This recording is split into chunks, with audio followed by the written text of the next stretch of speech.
protocol observed. I want to start by saying that today we are sending off a great man.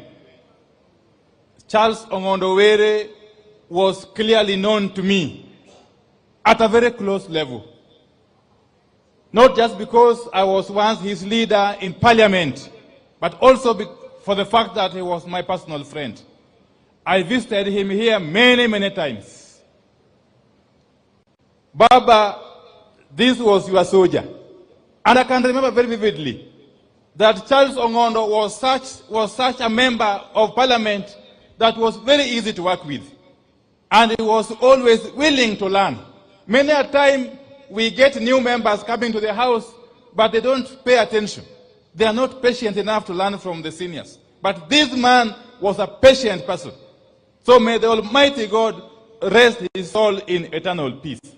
Secondly, Baba, I'm taking cue from what Gladys has said. As cabinet secretaries, we continue to explain to the people what we do. And that is why I am confident enough to say that in this county of Homa Bay, the government of the Republic of Kenya has set aside some 2 billion shillings to carry out rural electrification programs. This financial year alone. Just like when I go to Narok, I will tell them that we have allocated some 2.4 billion shillings for them. Similarly, when I go to Migori, I will tell them we have allocated some 1.9 billion shillings for them. And we are moving steadily, Baba, in this broad-based government. I must also say, Your Excellency, that we have got an excellent working relationship with His Excellency the President, William Ruto. President William Ruto has given us enough space to execute our mandate as cabinet secretaries. And therefore, we owe it to you, the people of this country, that we deliver on the promises that the government gave you. Your Excellency, Baba, you know, this Ong'ondo was a true nationalist.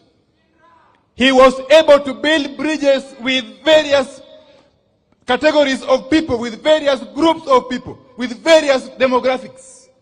He was the kind of person that we need to emulate. In fact, his being in the Committee on National Cohesion and Equalization, or Equal Opportunities, was a godsend. Many a time there are projects he brought here on account of him being a member of that committee, Baba. And if we could all emulate this gentleman, this country would go very far. I am very pleased. When I was in Rumuruti in Laikipia County with my good friend, the MP for Baringo South, Mheshimiwa Kamuren, he showed me across the ridge, the area of Baringo South where you yourself, Baba, had visited with them. And whenever we go out there and we demonstrate to people that Baba, you coming together with President Ruto is meant to bring cohesion, everybody is happy in every corner of this country. And that is the way to go. That is the way to go. Finally,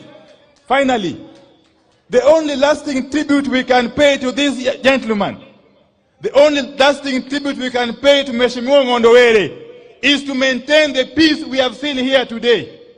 In this constituency, in this county of Homa Bay, and in this region, and indeed in the entire Republic of Kenya. In the entire Republic of Kenya. And very finally, Baba, I want to agree with my brother Oparanya. There's no confusion. The reality is that there is only one government of the Republic of Kenya. And there is only one cabinet of the government of the Republic of Kenya. And currently, that cabinet has got members of ODM in it, including me. And not just members, Baba, senior members of ODM. Indeed, founder members, some of them. And therefore, there's no contradiction.